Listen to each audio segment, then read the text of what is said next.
कोई बात नहीं, रिकॉर्डिंग ओपन। ओके, तो चलिए, तो फिर से यूट्यूब पर आप सबका स्वागत है।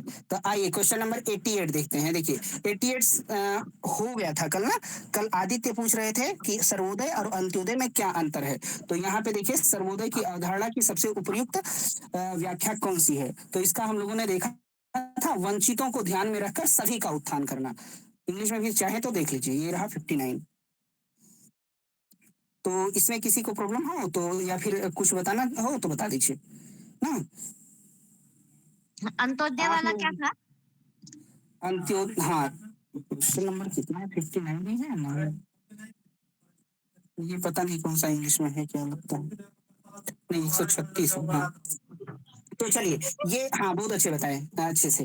ये देखिए, which of the following is the most appropriate explanation of the concept of Sarvodaya. Sarvodaya के संबंध में कौन सा सही है। तो social justice for all, upliftment of all, addressing to the last privileged, food and security for the homeless, universal brotherhood and oneness of humankind। तो पहला क्या है, सभी के लिए सामाजिक न्याय, सोशल जस्टिस। और दूसरा क्या है, वंचितों को ध्यान में रखकर सभी का उत्थान। हाँ, ये बता रहे थे, एक होता है सर्वोदय, एक होता है अंत्योदय। सर्वोदय का मतलब होता है सभी का उत्थान, और अंत्योदय मतलब होता है जो अंत में हो, जो सबसे पंक्ति में जो सबसे पीछे हो उसका कल्याण। तो अंत्योदय नहीं, सर्वोदय की बात करनी है।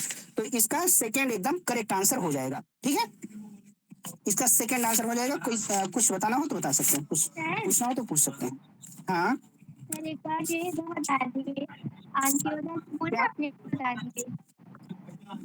क्या मरियम? सर आपने सर्वोदय के बाद जो अंत्योदय बोले वो बता दिए। अंत्योदय का मतलब ये है ना कि जो जैसे जो पंक्ति में सबसे पीछे है, अंत्य प्लस उदय। अंत्य मतलब जो सबसे अंत में है उसका जब कल्याण हो, उस मतलब उसके उत्थान के लिए जब काम हो तो अंत्योदय। सर्वोदय मतलब सब के लिए ना, सर्वोदय मतलब सब के लिए। ठीक है, यस सर।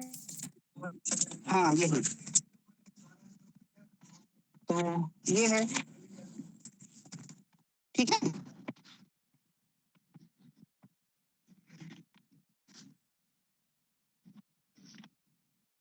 अच्छा, आप लोगों को ये वो याद है, कई बार पूछा गया है, गांधी जी के जो 11 व्रत हैं और 7 पाप हैं। हाँ, हाँ पता है, बहुत बार बता दिया आपने, लेकिन यूट्यूब के पर्पज से बता सकते हो आप। नहीं, बताओ बताओ, याद हो तो बताओ ना। क्या है, गांधी जी के अनुसार 11 व्रत क्या क्या है, क्या है, ये पूछा जाता है, याद रखना होता है ना।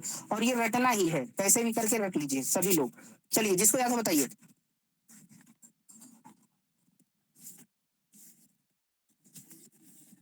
कोई बताएंगे? अच्छा एक अभी से बता बताना दीजिए। है। हाँ हाँ, अभी बताइए, अभी बताइए। व्रत तो ये है, अहिंसा, सत्य, अस्त्य, अपरिग्रह, ब्रह्मचर्य, शारीरिक श्रम, हाँ, अस्वाद, सर्वत्र भय वर्जनम, सर्वधर्म संभाव, स्वदेशी और छुआछूत। ठीक, बहुत बढ़िया। और 7 पाप भी याद है क्या? वो ढंग से याद नहीं है। वो भी देख के बता सकते हैं ना, जिसको भी याद हो बता सकते हैं। देख के बता देंगे। हाँ हाँ हाँ हाँ हाँ, बिना लिख काम दें क्या के ये? धन। इसलिए पूछ रहे, कह रहे हैं ना कि वो आपको याद रहना चाहिए। अ, पेपर के पहले हम्म, याद हो जाता है, फिर भूल जाता है। हाँ मरियम, क्या कह रहे थे?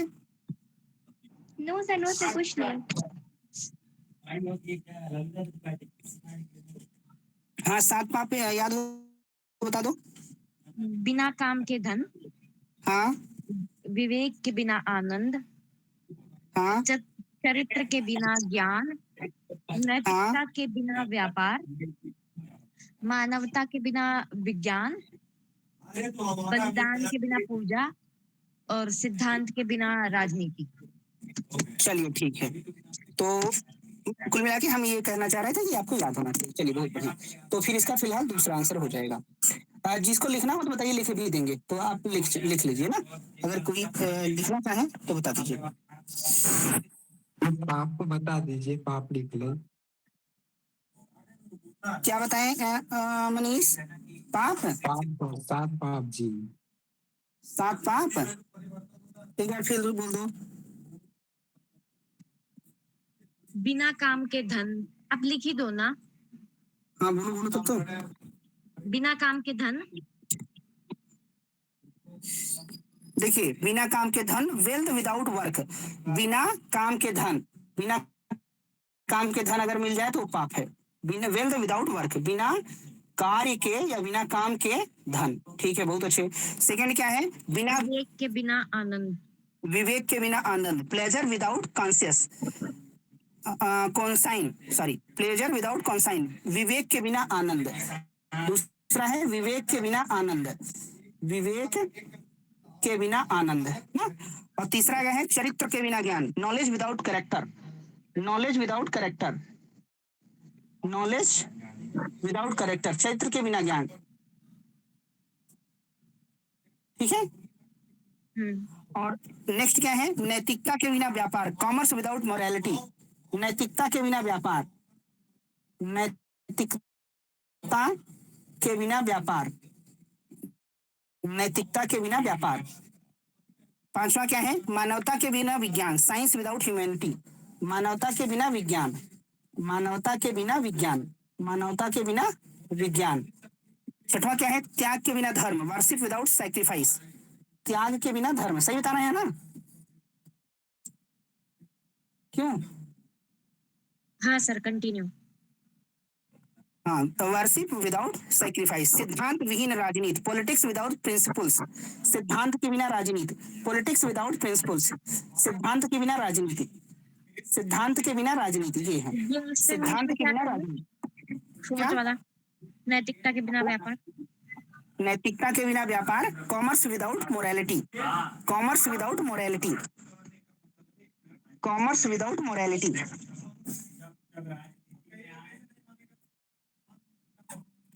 चलिए, हो गया। अच्छा, गांधी जी के अनुसार कुछ सूक्तियां हैं, 3-4 हैं, अगर चाहें तो कहिए तो लिखवा दें। आपको याद रखना चाहिए, कभी कभी काम आएगी। हाँ,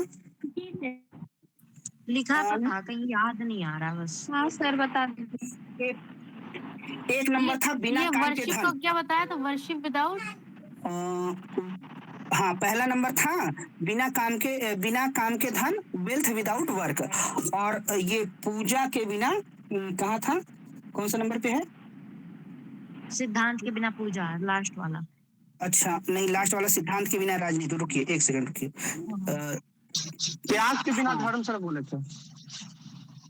हाँ, त्याग के बिना धर्म, छठवां है त्याग के बिना धर्म, worship without sacrifice, worship without sacrifice, त्याग के, वर्शिप विदाउट सैक्रिफाइस, त्याग के बिना धर्म। यही है गांधी ना। हो गया सबका? हो गया। चलिए, हाँ, आगे नेक्स्ट देखिए। हाँ, कुछ मैगजीन्स हैं, कुछ सूक्तियां हैं, जानते रहना चाहिए, लिख भी लीजिए। कुछ है बहुत जरूरी भी है। लिखिए, पहला है, लक्ष्य हमेशा आगे भागता जाता है, the goal over receipts from us, लक्ष्य, लक्ष्य हमेशा आगे भागता जाता है।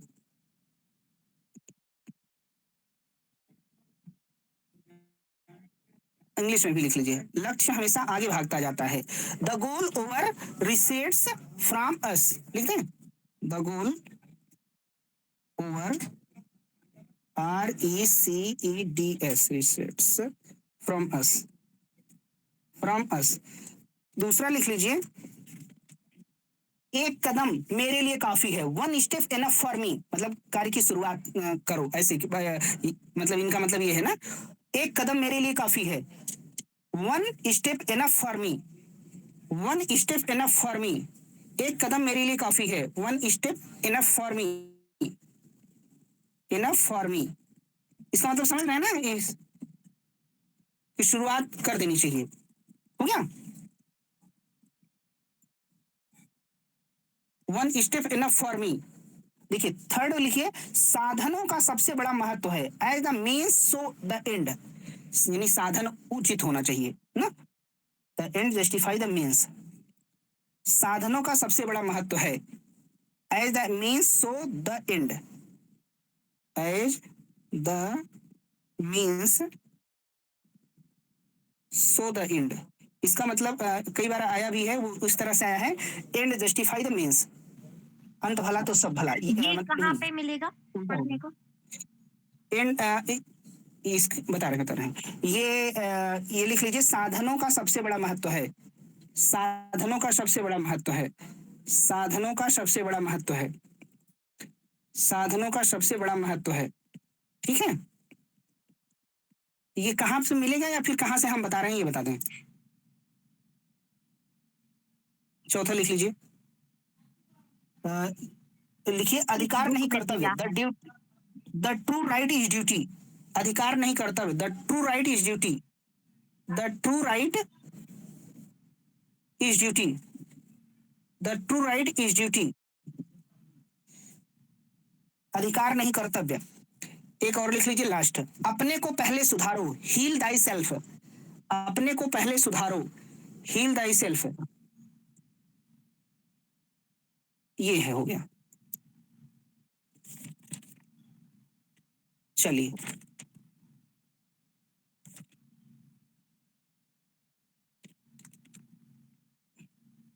ये मेरे पास एक किताब है, बिहार सरकार, बिहार गवर्नमेंट की बुक किताब है, भारतीय नीति शास्त्र, पटना से ना। सर फोर्थ वाला उसमें क्या बोले थे? हाँ, फोर्थ वाला बोले थे, as the means so the end. साधनों का सबसे बड़ा महत्व है, यानी साधन भी उचित होने चाहिए। साधनों का सबसे बड़ा महत्व है। क्या बुक है, दोबारा बताना। सर ये एकदम जर्जर अवस्था में है, भारतीय नीति शास्त्र।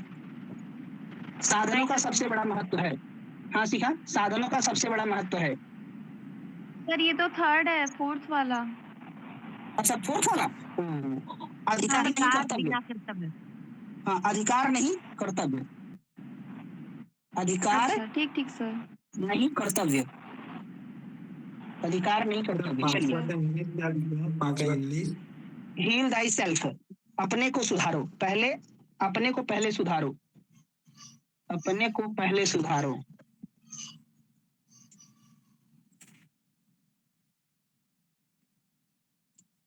अगर कहीं का एग्जाम देना रहे ना, तो वहां की जो किताबें हैं वो देख लेना उचित होता है। भारतीय नीति शास्त्र राइटर कौन है? डॉक्टर दिवाकर पाठक। चलिए आगे बढ़े, ये हो गया।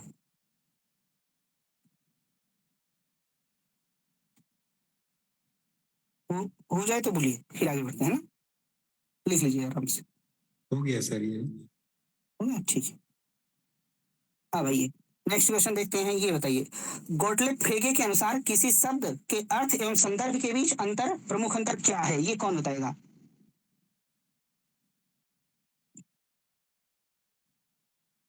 और हम कह दें अगर ये पीवाईक्यू है तो किसी को आपत्ति तो नहीं होगी?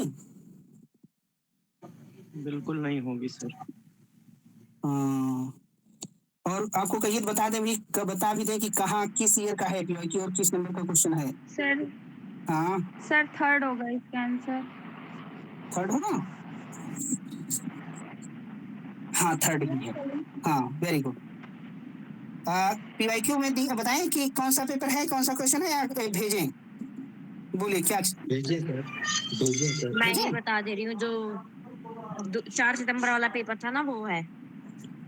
अच्छा, हो सकता है 4 सितंबर वाले में भी हो, और हम जो बताने जा रहे हैं वो है नवंबर 2017 पेपर थर्ड, क्वेश्चन नंबर 63। ये मैंने भेज दिया है, इंग्लिश में भेज दिया है, हिंदी में भी भेज दें क्या? जी सर।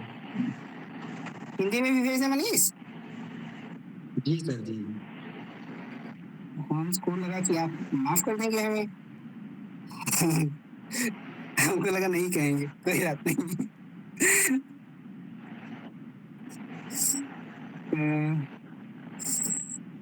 देखिए इसका आंसर तब तक सोचिए, तीसरा क्यों, कोई बताएगा क्यों है?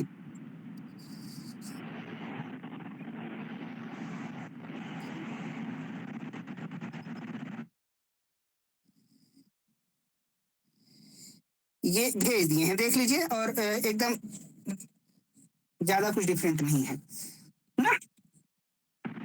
देखिए उसमें लिखा है कौन सा सही नहीं है, यहाँ पे बताना है कौन सा सही है, मतलब अंतर क्या है। माइक जिसका ऑन ऑफ कर लीजिए, सीखा। हाँ ठीक है। अब आइए देखते हैं इसमें क्या हो जाएगा। थर्ड एकदम सही है। अर्थ किसी वस्तु के प्रस्तुतिकरण की पद्धति है, संदर्भ स्वयं वास्तविकता वस्तु है। तो इसको इंग्लिश में देख लें क्या, सर्च कर लेते हैं। हाँ जी सर। नहीं नहीं हो गया, वो माइक ऑन था इसलिए। Okay okay. 6 मिनट। सर इसका तो सीधा सीधा है ना कि जो रेफरेंस होता है वो किसी ऑब्जेक्ट को रेफर करता है। हाँ ये देखिए एकदम, ये देखिए sense is the mode of presentation of an object while reference is the actual object itself. जैसे हम कहते हैं वीनस, वीनस मतलब होता है शुक्र, शुक्र ना, शुक्र क्या है, while reference is the actual object itself. जो एक्चुअल ऑब्जेक्ट है वो क्या है, वो रेफरेंस है। वीनस क्या है, वो रेफरेंस है। अब इसको कभी मॉर्निंग स्टार बोलते हैं और कभी इवनिंग स्टार बोलते हैं, कभी सुबह का तारा बोलते हैं और कभी शाम का तारा बोलते हैं ना। तो ये सुबह का तारा या शाम का तारा ये क्या है, ये है सेंस ना, ये है सेंस। ठीक है, तो सही बात है, इसका तीसरा आंसर हो जाएगा। जो हमने क्वेश्चन भेजा है उसमें भी यही है, जरा देख लीजिए कौन से ऑप्शन में है। सेकंड ऑप्शन में पढ़िए, the sense is mode of presentation of object with the reference of the expression whose sense is it. देखिए सेम मतलब वही है ना, जो क्वेश्चन पीवाईक्यू का था सेम वही है। तो इसका तीसरा आंसर एकदम सही हो जाएगा। किसी को प्रॉब्लम क्या, फर्स्ट क्यों नहीं है? अर्थ वस्तु को संदर्भित करता है। अच्छा, अर्थ sense refers to the object, sense mode of presentation बताता है ना। यहाँ पे बोल रहा है sense refer to object, reference refer to object not sense. क्यों नहीं? जी सर। रेफरेंस इज एक्चुअल, हाँ रेफरेंस एक्चुअल ऑब्जेक्ट होता है, तो रेफरेंस ऑब्जेक्ट होता है, सेंस नहीं होता। ये क्वेश्चन सही इंग्लिश है? में करना चाहिए था।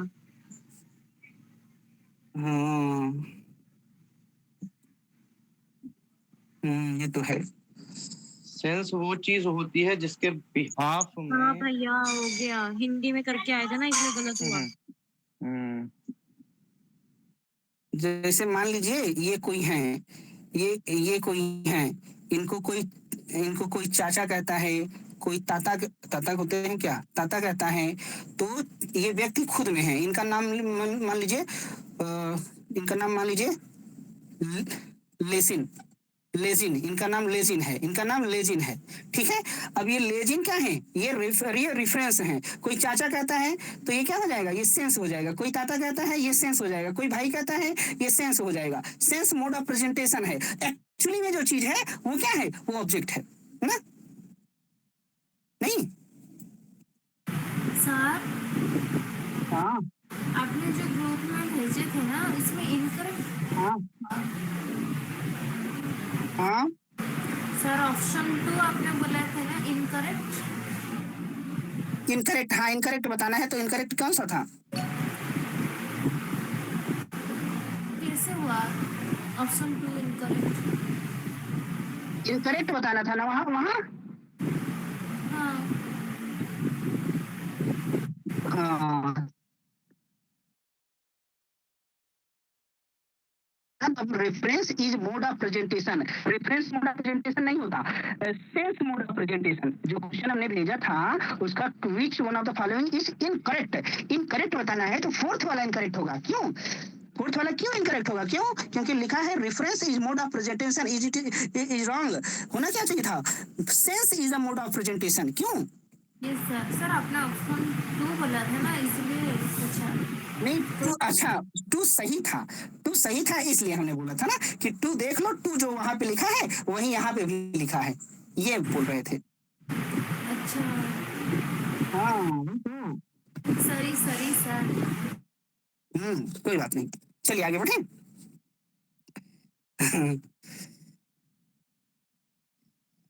आगे बढ़ते हैं। एकम सत विप्रा बहुधा वदंती, सत एक है, उसको विभिन्न नामों से निर्वचन किया जाता है। क्या हो जाएगा?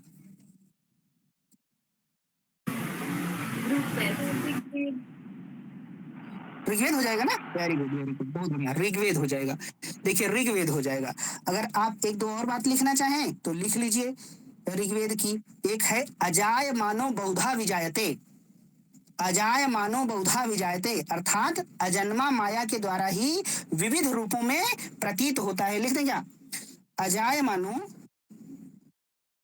अजाय मानो, अजाय मानो मतलब जिसका जन्म नहीं हुआ है। अजाय मानो बहुधा विजायते, बहुधा विजायते, ये भी ऋग्वेद का है। बहुधा विजायते, अजाय मानो बहुधा विजायते, इसका मतलब क्या है? अजन्मा, जिसका जन्म नहीं हुआ है, माया के द्वारा कई कई रूपों में हमें दिखाई देता है ना, प्रतीत होता है, आभासित होता है। ठीक है?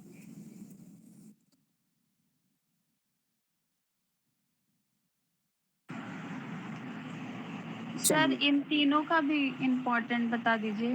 ट्रांसलेशन बता दो दोबारा। ट्रांसलेशन हमने ये बताया, अजन्मा माया के द्वारा ही विविध रूपों में प्रतीत होता है।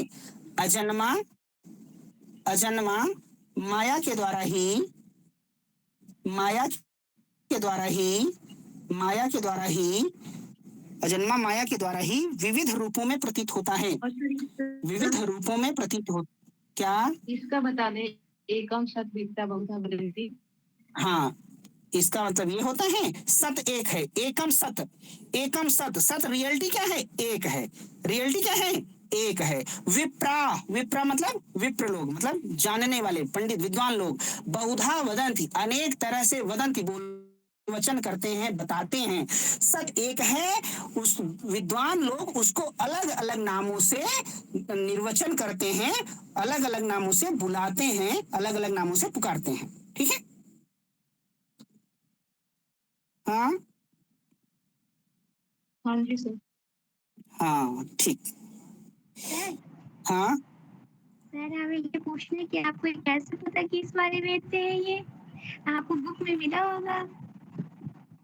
क्या मरियम? सर हम ये पूछ रहे हैं, जैसे कि सारे अलग अलग कोड बार बार आते रहते हैं, तो आपने कहीं पढ़ा होगा ना सर ये कि ऋग्वेद से है? हाँ, पढ़ा होगा तभी तो ना। प्लेटो की एक किताब है मीनो, प्लेटो की एक किताब है मीनो। मीनो में वो एक बात बताते हैं, मीनो में सदगुण क्या है? नॉलेज एंड ज्ञान की बात है ना। मीनो में कहते हैं एक बच्चा है, वो कभी स्कूल नहीं गया, एक बच्चा है कभी स्कूल नहीं गया, लेकिन उसको मैथमेटिक्स वगैरह वगैरह बहुत बढ़िया से आती है, सालों कर लेता है। तो इसका मतलब वो उसके पास ज्ञान का अनुस्मरण है, नॉलेज का रिकलेक्शन है, अनुस्मरण है। तो हम ये बात नहीं कहते, हम ये बात हाँ ये कहीं पढ़े हैं। और आप कोई भी किताब पढ़िए तो मिल ही जाता है। नहीं सर, इन तीनों का भी इम्पोर्टेंट बता दीजिएगा, क्योंकि आगे आ सकता है इन तीनों से भी क्वेश्चन। जो जो इम्पोर्टेंट है हम बता देते हैं। लिख लीजिए, यतो वा ईमानी भूतानि जायन्ते, इसका क्या मतलब है? मतलब किस उपनिषद में है? यतो वा ईमानी भूतानि जायन्ते, यतो वा ईमानी यतो वा ईमानी भूतानि जायन्ते, ये तैतरीय उपनिषद। हाँ लिख लीजिए, तैतरीय उपनिषद लिख लीजिए, तैतरीय उपनिषद पूछ रहे हैं। यतो वा ईमानी भूतानि जायन्ते, यतो वा ईमानी भूतानि जायन्ते, ये तैतरीय उपनिषद। इसका मतलब बता दें, तैतरीय उपनिषद, तैतरीय हाँ उपनिषद, सर। इसका मतलब होता है ब्रह्म की सृष्टि, ब्रह्म ही सृष्टि की उत्पत्ति, स्थिति एवं लय का कारण है। ब्रह्म ही सृष्टि की, मतलब ये क्रिएशन की, उत्पत्ति, प्रोडक्शन, स्थिति, कांस्टेंट और लय, डिस्ट्रक्शन का कारण है। ब्रह्म ही सृष्टि के उत्पत्ति, स्थिति, विनाश का कारण है। ब्रह्म ही सृष्टि के उत्पत्ति, स्थिति, विनाश का कारण है। हो गया? ब्रह्म ही सृष्टि के उत्पत्ति, स्थिति, विनाश का कारण है। हो गया? हाँ। अब चलिए, अच्छा ऋग्वेद में एक चीज और है, जैसे एक है ये आपको जानना चाहिए, जो ये स्कूलों में लिखा रहता है, क्या लिखा रहता है? अंधकार से प्रकाश की ओर चलो, ये क्या इस याद तमसो करिए मा तुमको। ज्योतिर्गमय।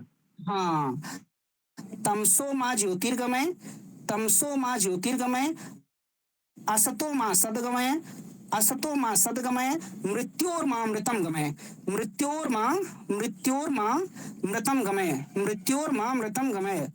ये जरूर याद रखिए। इसको सर मतलब ये इसको हाँ सोफेनहावर ने पढ़ा था और बोला था कि मैं अपनी पूरी फिलॉसफी इंडिया के नाम कर दूंगा, ये चीज मेरे नाम पे पेटेंट करा दो। हम्म, सोफेनहावर ने हाँ बोला था, इतना प्रभावित हुआ था वो इस चीज से।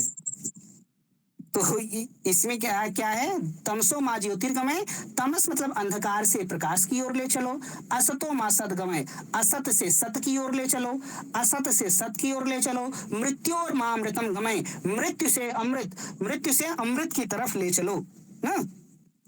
ये इसका मतलब है। एक चीज और जान लीजिए, जो स्वामी विवेकानंद कहते हैं, उत्तिष्ठत जागृत प्राप्य वरान्य बोधत, ये भी ऋग्वेद से संबंधित है।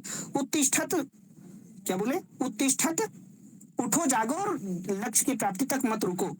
उत्तिष्ठत जागृत प्राप्य वरान्य बोधत, ऐसे करके है। उत्तिष्ठत उत्तिष्ठत जागृत प्राप्य वरान्य बोधत, जागृत होगा, जागृत प्राप्य वरान्य बोधत। चलिए तो आगे बढ़े क्या। सर हाँ, तमसो माँ ज्योतिर्गमय जो बोले थे, ये कौन बोले थे? ये सब कौन सा? ऋग्वेद का है, ऋग्वेद का है, ये सब ऋग्वेद का है। ओके, हाँ चलिए आगे बढ़ते हैं। को पायलट किया था कुछ। को पायलट जो लिखवाया गया है उसको जरूर लिखा करिए। को पायलट वाला हम जरूरी नहीं कि हम मतलब सही हो ना। थोड़ा सा नीचे करना।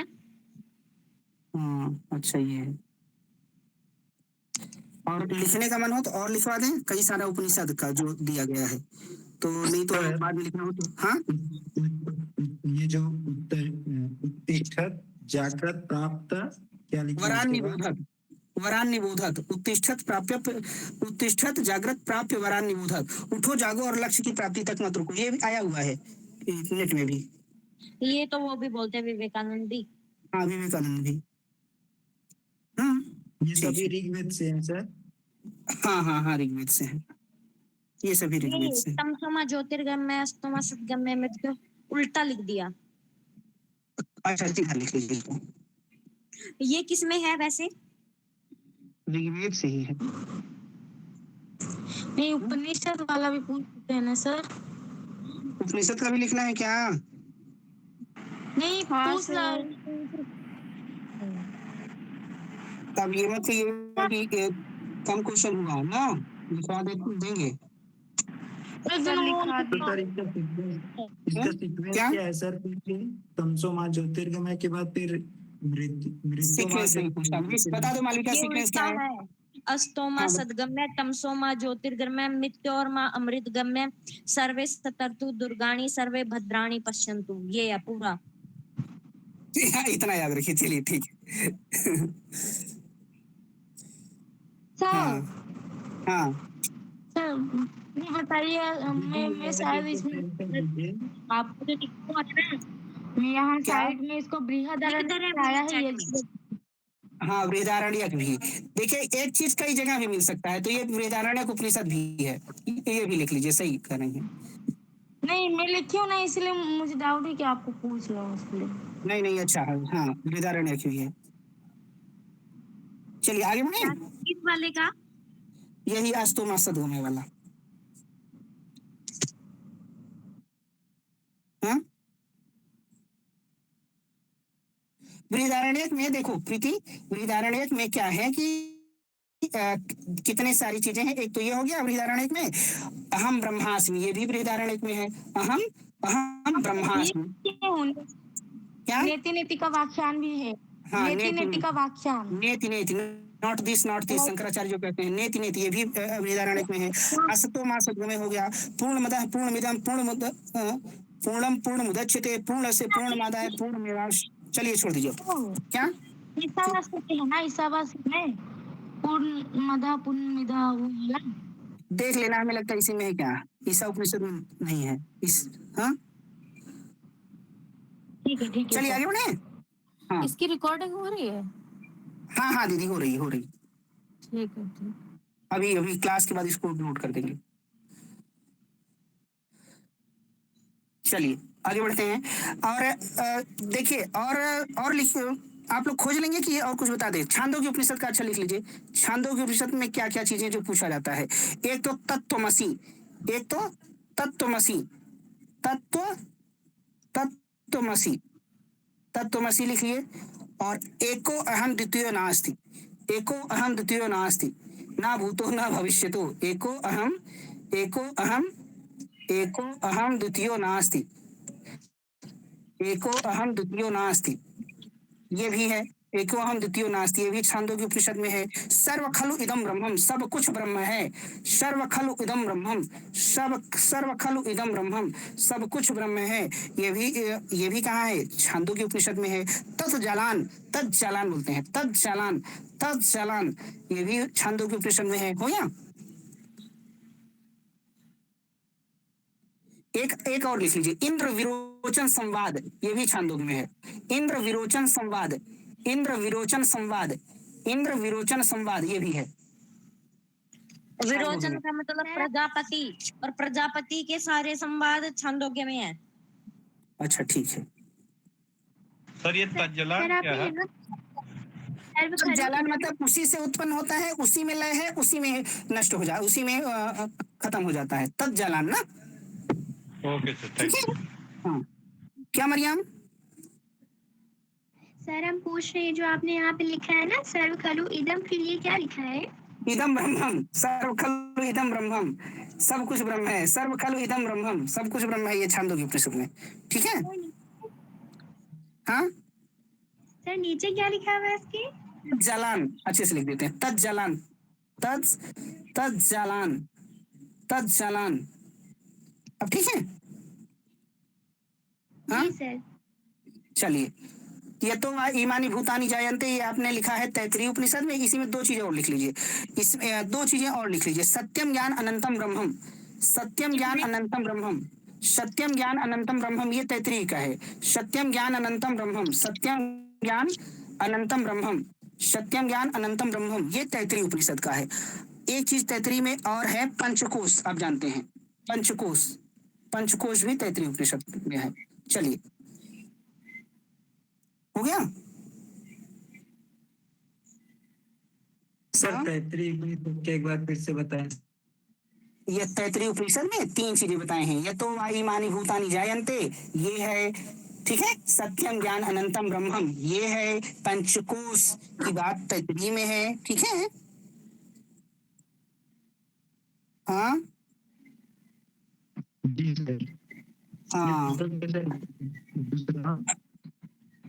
क्या दूसरा, ये तो ईमानी भूतानी जायन्ते, उसके बाद जो ये तो सत्यम ज्ञान अनंतम ब्रह्मम, सत्यम ज्ञान अनंतम ब्रह्मम, ठीक है। जी सर। हाँ चलिए, अब हमको लग रहा है कि अब आप लोग सोच रहे हैं यही आज चलेगा क्या, आगे बढ़ते हैं ना, फिर बताइएगा कल कुछ और बता देंगे ना, सोच रहे आगे बढ़े। आइए, प्रकाशन के वर्ष के क्रमानुसार रखें। अच्छा ये कर लेंगे, ये वाला क्वेश्चन कैसे करेंगे बताइए। सर हाँ सर आपकी तो वैसे नहीं बताना चाहिए, लेकिन इसके बाद जब पेपर होगा तो हम लोग को हीगल पढ़ा दिएगा सर। आपकी आवाज ना कट कट के आ रही है किस्तों में ना, तो सुनाई साफ नहीं दे रहा मरियम। सर हम ये हाँ। कह रहे हैं कि ये जब पेपर है इसके बाद हीगल पढ़ा दिएगा। Hegel, yes sir. ठीक है चलिए आगे देखिए, करते हैं लैंग्वेज ट्रूथ एंड लॉजिक। ये किसकी किताब है? AJ Ayer, language truth and logic, AJ Ayer, okay good.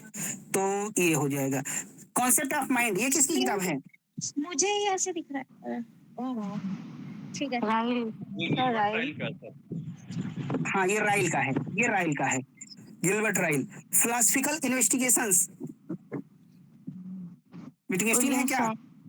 विटगेस्टाइन। Individuals किसकी है? Richard Rorty. पक्का? बहुत पक्का नहीं, लेकिन हाँ पक्का है। और कोई बताइए, इंडिविजुअल्स सही है? पीएफ स्टेशन है क्या? हाँ, ग्राइस और स्ट्रोसन। सर जे कृष्णमूर्ति। ना। हाँ इंडिविजुअल ग्राइस और स्ट्रोसन ही है। हाँ, अच्छा ये सही है, सुनील की है। किसकी? हाँ सर पीएस स्ट्रॉसन। हाँ, ये खंडन करते हैं ना उनका। भूल गए नाम किसका खंडन। किसका? भूल गए नाम। ये इनके वो लेविनास का खंडन करते हैं ना। क्वाइन का करते हैं। हाँ, अब आइए रिचर्ड, ये नाम ले ली थी रिचर्ड राठी का। रिचर्ड राठी सोच रहे होंगे हमारा केवल नाम लिया गया क्या? बता दो रिचर्ड राठी का कौन सी किताब है? हाँ, 2 किताबें आपको पता है रिचर्ड राठी की। हाँ,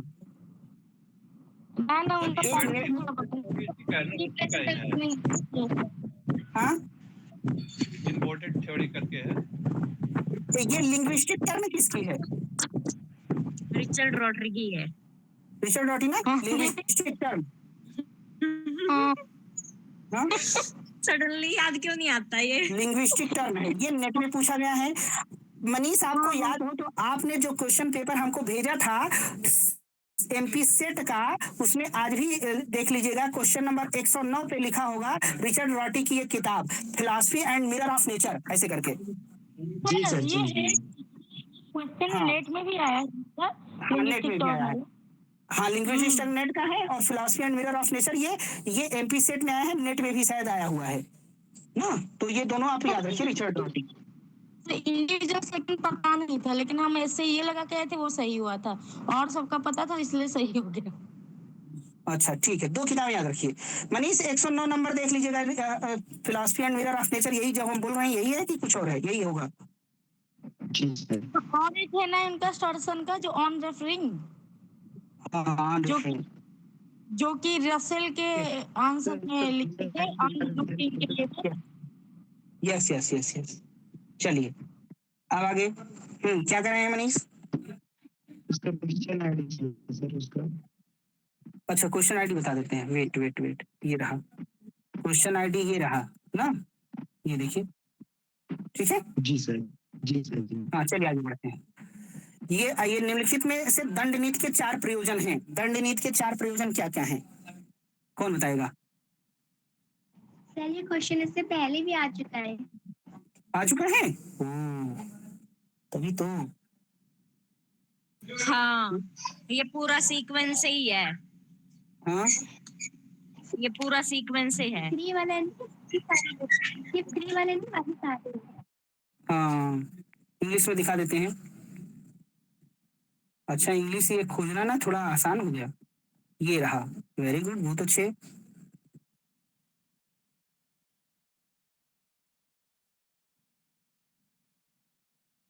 ये देखिए, अनधिकृत का अधिग्रहण, एक्विजिशन ऑफ द अनएक्वायर्ड, अनधिकृत का ग्रहण। दूसरा है प्रिजर्वेशन ऑफ द एक्वायर्ड, अधिग्रहित का परिरक्षण करना, जो आपके पास है उसको बचा के रखिए। देखिए, अनधिग्रहित का अधिग्रहण करना, जो आपके पास नहीं है, इसको बोलते हैं योग। इसको क्या बोलते हैं? जो आपके पास नहीं है उसको गेन करिए, वो होता है योग। जो है उसको और परिरक्षण करिए, उसका संवर्धन करिए, उसको बढ़ाइए। इसको बोलते हैं क्षेम, योग क्षेम ना। तो preservation of the acquired. Third क्या है? थर्ड है ऑगमेंटेशन ऑफ द प्रिजर्व्ड। इसका मतलब क्या है? परिपक्षित का संवर्धन करना ना। जो आपने के पास है उसको और बढ़ाइए। डिस्ट्रीब्यूशन ऑफ द ऑगमेंटेड संवर्धित का वितरण करना और जरूरतमंद लोगों में मतलब ये डिस्ट्रीब्यूट भी करना। तो ABCD सही आंसर हो जाएगा। टैक्सेशन ऑन द डिस्ट्रीब्यूटेड, वितरित पर कर लगाना, ये नहीं है। ठीक है, ये नहीं है तो आंसर ABCD कहीं है, ABCD ये है।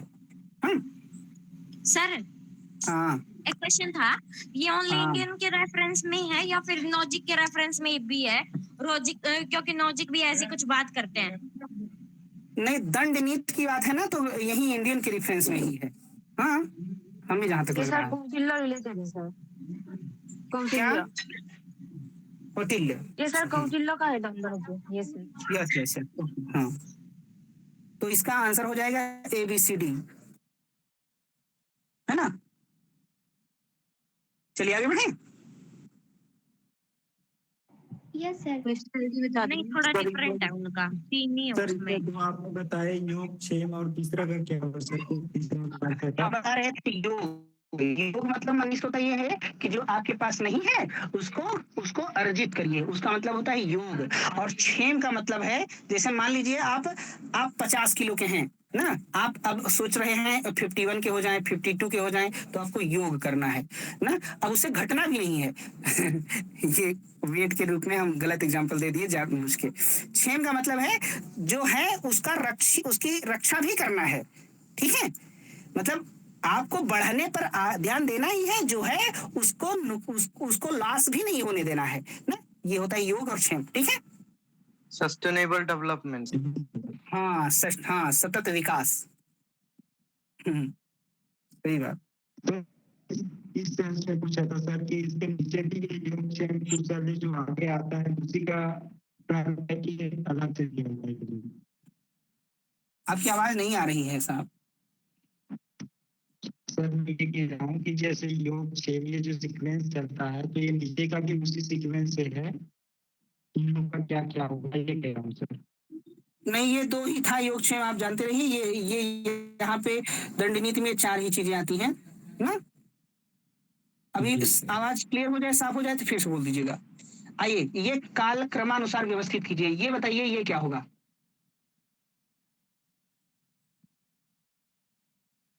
इसमें क्या हो सकता है? Sir question ID. हाँ, क्वेश्चन आईडी ये रहा 2363। ओके, पता नहीं इसका आंसर फोर्थ कैसे है। ये आंसर ये है। डिस्ट्रीब्यूशन द रिजल्ट होगा। देखिए, प्रेबल ऑफ डिवाइडेड लाइन, रेखा का सिद्धांत, डिवाइडेड लाइन का सिद्धांत कई बार चर्चा हुई ना। ये प्लेटो का हो जाएगा। क्यों? Yes sir. हाँ, वीकनेस ऑफ व्हील, अभी ऊपर भी चर्चा हुई थी। ये वीकनेस ऑफ व्हील एक्रेसिया बोलते हैं, आया हुआ क्वेश्चन है। ये किसका है? अरस्तु का हो जाएगा, अरिस्टोटल।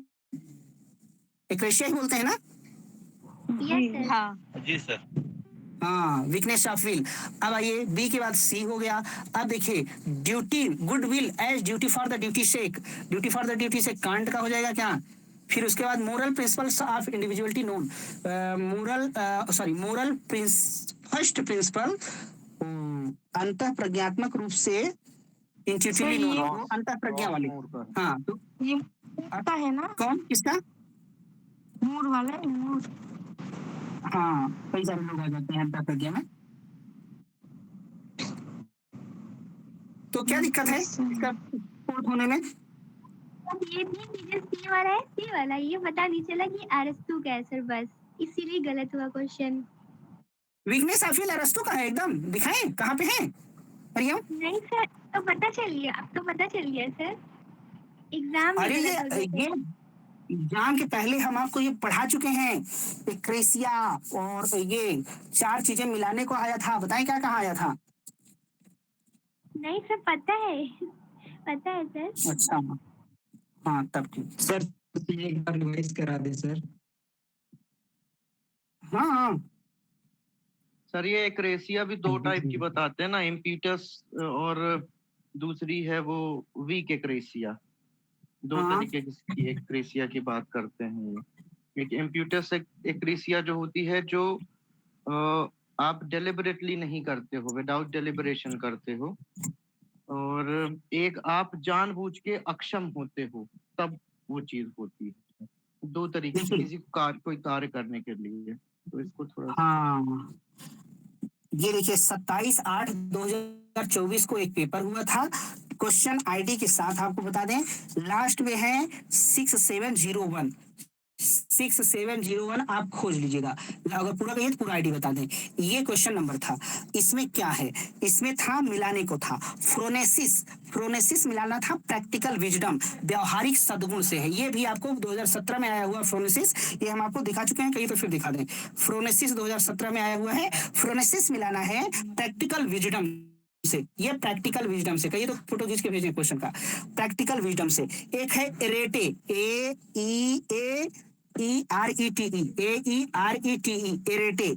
एरेटे मिलाना था वर्चू और एक्सीलेंस, या तो वर्चू या तो एक्सीलेंस, VIRTUE, ये मिलाना था एरेटे को वर्चू से या एक्सीलेंस से। एक आया था एक्रेसिया। एक्रेसिया वाला किसका है? बता रहे हैं।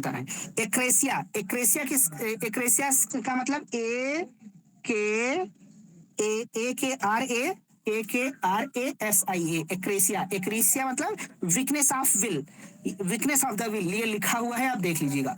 वीकनेस ऑफ द विल, एक्रेसिया क्या है, वीकनेस ऑफ द विल। और यह है यूडोमोनिज्म, यूडीमोनिज्म, EUDO मोनिज्म, EUDAIMONIA,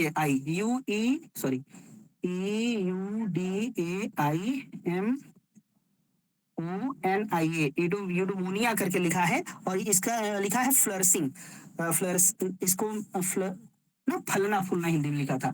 तो आप ये चाहे तो देख लीजिएगा। तो ये देखिए एरेटे क्या, एक्रेसिया वीकनेस ऑफ विल, तो एक्रेसिया वीकनेस ऑफ विल क्यों। अब आइए, हो गया। Yes sir. हाँ, तो ये मतलब कुल मिला के ये आया पहले का है। तो अब बताइए अंतःप्रज्ञावाद किसका है। अंतःप्रज्ञावाद कई लोगों का है ना, कौन कौन से हैं, रैल्फ कटवर्थ हैं, क्लार्क हैं, ये बौद्धिक अंतःप्रज्ञावादी हैं, सेफ्सबरी हैं, हचिंसन हैं, मोरल सेंस थियरी वाले हैं ना, अंतर्विवेक बटलर हैं, और मूर हैं, प्रिचर्ड हैं, रास हैं, WD रास हैं, ये सब क्या है, अंतःप्रज्ञावादी हैं। ठीक है, लिख दें क्या, नहीं, हो गया। हो गया। हाँ सर हाँ, आपने यूडेमोनिज्म को किससे मिलाया था? यूडेमोनिज्म को मिलाया था, ये फलना फूलना हिंदी में लिखा था, इंग्लिश में लिखा था FLOURISHING। पढ़िए इसको, यूडेमोनिया को। फ्लोरिसिंग। हाँ, जो मन पढ़, हाँ ठीक है, इसी से मिलाया था। ठीक है, ये रस्ता सर इसका पहला क्या लिखे सर ये? फ्रोनेसिस। फ्रोनेसिस मतलब practical wisdom, practical wisdom, practical wisdom, व्यवहारिक सद्गुण, practical wisdom. Phronesis practical wisdom 2017 में भी आया हुआ है, और कहेंगे तो क्वेश्चन नंबर भी बता देंगे, या दिखा भी देंगे स्क्रीन पे। जी सर, यदि पास है तो देख लेते हैं सर। अरे सच्ची में जी सर। ओके, अच्छा, मतलब देख के मानी है क्या। चलो पढ़ लेना आगे, 100 तक पढ़ ले फिर जाएं। तो पूरा रिफ्रेश के साथ हो जाएगा सर वो। अच्छा ठीक है, रुकिए सर वो। रुकिए, तो ये वाला हो गया, फिलहाल आंसर कोर्ट हो जाएगा, इसमें कोई दिक्कत नहीं ना।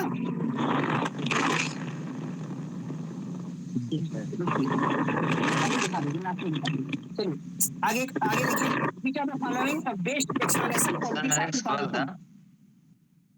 हाँ हाँ, सर मेरा एक सवाल था। चूहा मरा है, महक माइक रहा ऑफ, है। माइक ऑफ कर दीजिए मालविका। हाँ हाँ, बोलिए बोलिए, क्या पूछ रहे थे, ये पढ़िए सर बाकी लोग। सर मेरा एक सवाल था।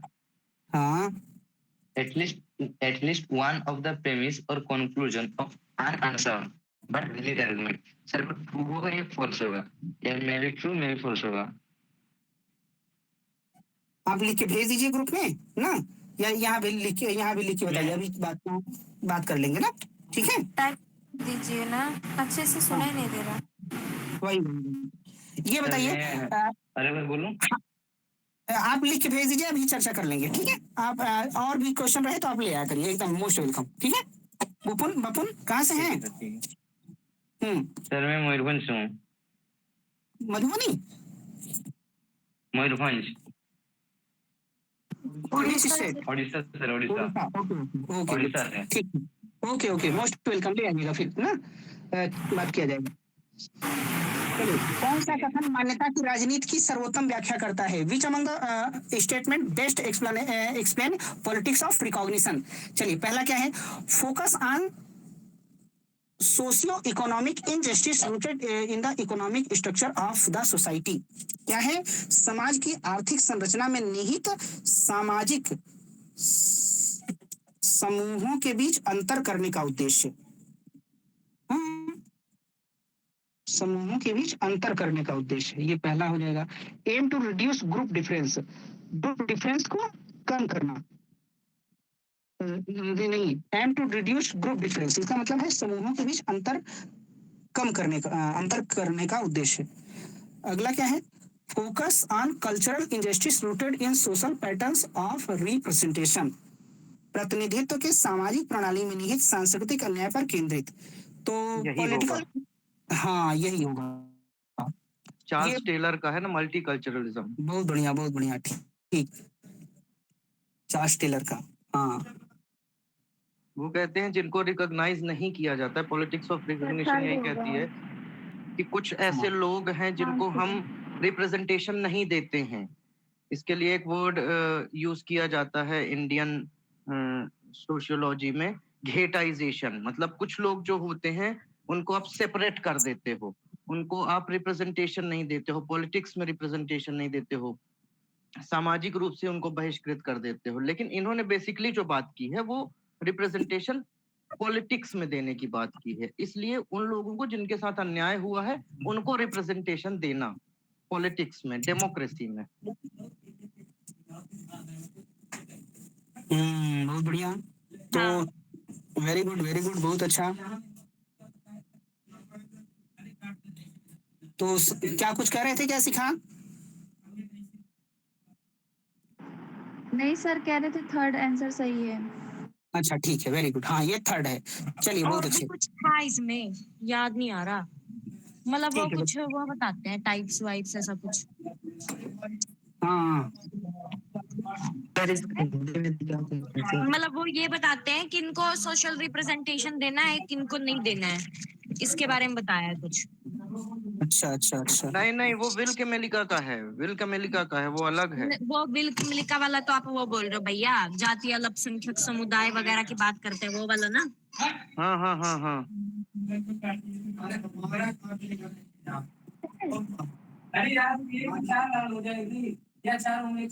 चलिए, तो हो गया, बहुत बढ़िया। इसका थर्ड आंसर एकदम सही है, आप लोगों को पता है, वेरी गुड। आइए ये वाला बताइए, उपचारात्मक सद्गुण।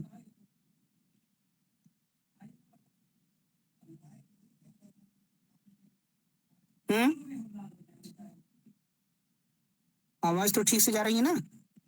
सर इसका आंसर दिया हुआ है कार्ल मार्क्स, लेकिन मुझे नहीं लगता कि कार्ल मार्क्स होगा, इसको समझ ही नहीं आया ये। सर क्वेश्चन हिंदी में बता देना ये वाला एक बार। हिंदी में? इससे ऊपर वाला सर, सॉरी, हिंदी में कह रहे हैं, इंग्लिश में, क्योंकि उपचारात्मक सद्गुण के लिए कुछ वर्ड यूज हुआ है ना उसमें। हाँ, हिंदी में तो मुझे भी नहीं पता है। इंग्लिश में बोल रहे हैं। अच्छा, को लगा। चलिए, ये रहा इंग्लिश में, ये देखिए। Who among the following philosophers consider justice as only a remedial virtue? हाँ, तो ये remedial virtue ही मेन है इनका। ये जरा गूगल से खोजिएगा तो कि कैसा, मतलब यही इनका ही है। आंसर आ रहा है पर कैसे? रुको बता रहे हैं ना यार, था याद नहीं यार, स्टोरी हाँ रुको बता रहे, बस मैं बहुत लंबा मनीष थोड़ा था। मनीष जी सर। मनीष हम जी, प्रोनेसिस वाला क्वेश्चन भेज दिए हैं ग्रुप में, आप देख लीजिए, जी, है ना? जी सर, जी जी, हाँ थैंक यू। यस, सर मैंने सवाल टाइप करके भेज दिया ग्रुप पे। Okay okay good. ये कहाँ क्वेश्चन आया था विपुन? हाँ सर एसएस में आया था, एसएस पीजीटी में। ओके ओके ओके ठीक है, पीजीटी वाला एसएस बता। ओके ओके ओके 4 सितंबर वाला जो पेपर है ना, हाँ, उसमें हाँ। ऐसा ही कुछ क्वेश्चन आया था, तब रिमेडियल वर्च्यू के बारे में सर्च किया था। अच्छा, तो इसका उसमें आंसर आप ये एक स्टेटमेंट आया हुआ है 4 सितंबर वाले में कि नैतिकता, धर्म और तत्व मीमांसा और सभी हाँ। अन्य विचारधारा के साथ साथ इनसे हाँ। संबंधित चेतना के रूप में अतः स्वतंत्रता की अनुरूपता को अब और अधिक समय तक नहीं बनाए रख सकता। तो ये जो डायरेक्शन है वो रिमेडियल वर्च्यू की तरफ जाती है कि मतलब अब और अधिक समय तक बनाए नहीं रख सकता, क्योंकि मार्क्स के टाइम पे वो पूंजीवाद वगैरह का खंडन करते हैं ना, तो वहां पे बोलते हैं रिमेडियल वर्च्यू की बात, और वहां पे 7 वर्च्यूज की बात करते हैं। ठीक, तो ठीक है, आंसर ठीक है फिर। हाँ है तो ठीक है, लेकिन ये 7 वर्च्यू देखने नहीं पड़ेंगे। सेटिस्फाई नहीं हूँ सर मैं। उपचारात्मक सद्गुण हाँ कार्ल मार्क्स में कहीं ये नहीं मिलता है। चलिए खोजिएगा, देखिएगा किसका मिलता है ना। बता रही हूँ ना। हाँ हाँ देखो 7 तरह के वर्च्यू की बात करते हैं ये, है ना? बोलते हैं कि मतलब एक तो चैरिटी के लिए, टेम्परेंस के लिए, है ना, काइंडनेस होना चाहिए, ह्यूमैनिटी होनी चाहिए, मतलब इस तरह के 7 वर्च्यू हैं। उन्हीं को बोलते हैं जो corresponding वॉइस जो बोलते हैं, जिसको मतलब जिन लोगों की आवाज को दबा दिया गया है उनके लिए एक रेमेडियल का काम करता है ये 7 वर्च्यू। हिंदी में जान लो, इसको बोलते हैं शुद्धता, स्वभाव, दान, परिश्रम, धैर्यता, दयालुता और मानवता। ये 7 वर्च्यूज हैं इनके। अच्छा चाहे तो लिखवा दो। चलिए आशुतोष खोज, आप भी खोज के आइएगा तो ना हम भी खोजते हैं, तो देखते हैं। हाँ ये चलिए कहाँ आगे से खोजा है मालूम का आपने? AI। हाँ ठीक है। हाँ यही अथातो ब्रह्म जिज्ञासा किस ग्रंथ से लिया गया है? तो ये तो जानते हैं ना, ब्रह्मसूत्र। ब्रह्मसूत्र। ब्रह्मसूत्र के पहले अध्याय का पहला ना, पहले पद का पहला। इसका मतलब क्या होता है? अथातो, चलिए आइए जानते हैं ब्रह्म के बारे में। हाँ अथातो ब्रह्म। अभी से देखिए अथातो मतलब अब, अत मतलब इसलिए, ब्रह्म मतलब ब्रह्म की, जिज्ञासा मतलब जिज्ञासा करनी चाहिए, इसलिए अब ब्रह्म की जिज्ञासा करनी चाहिए। मतलब मनुष्य को अपने वास्तविक स्वरूप अर्थात ब्रह्म को जानने की कोशिश करनी चाहिए। मनुष्य को अपने वास्तविक स्वरूप यानी ब्रह्म को जानने की कोशिश करनी चाहिए। अगर यहीं पे कह दें अथातो धर्म जिज्ञासा, तब किसका हो जाएगा? मीमांसा। आपने बताया था लास्ट टाइम पेपर करते हुए।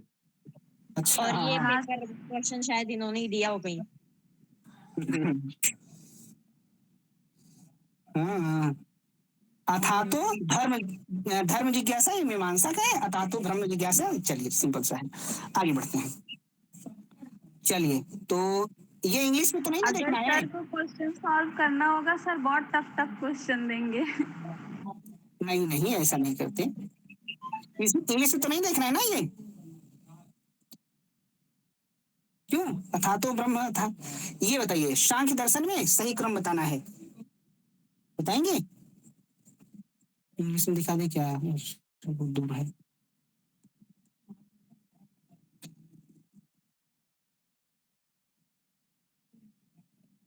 ये रहा, देखिए identify the correct sequence of the following तत्व इन सांख्य फिलॉसफी। ये तो सबका सही हो गया होगा नहीं?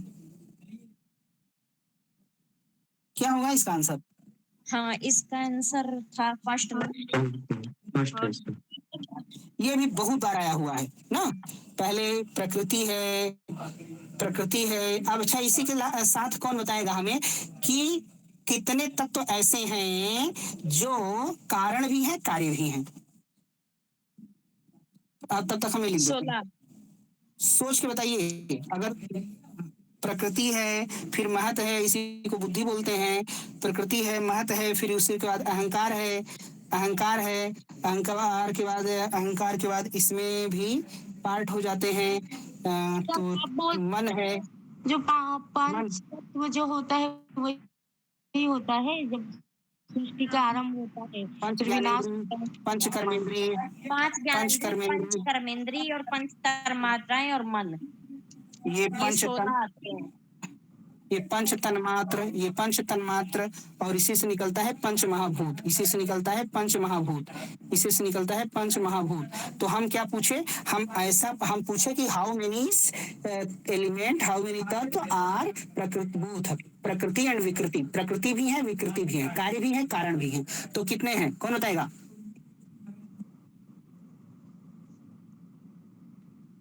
क्यों? इसका फिलहाल तो आंसर हो जाएगा फर्स्ट ना। हाँ, बी के बाद सी लगा दीजिए। 7 होंगे क्या सर?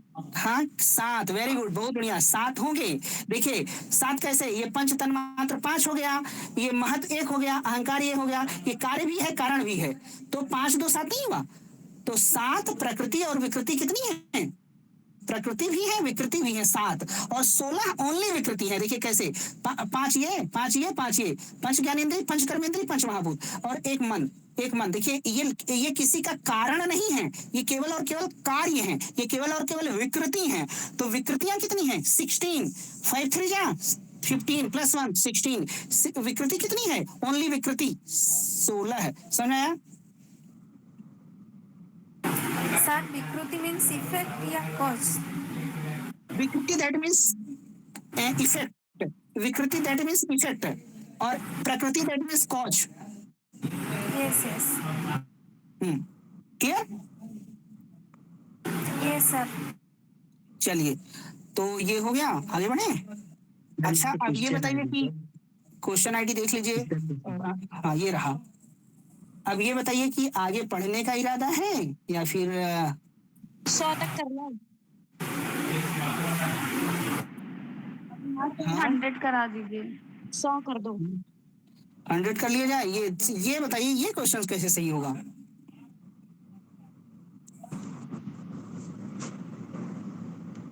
ये हीगल के संबंध में बताना है। क्या क्वेश्चन आईडी है सर?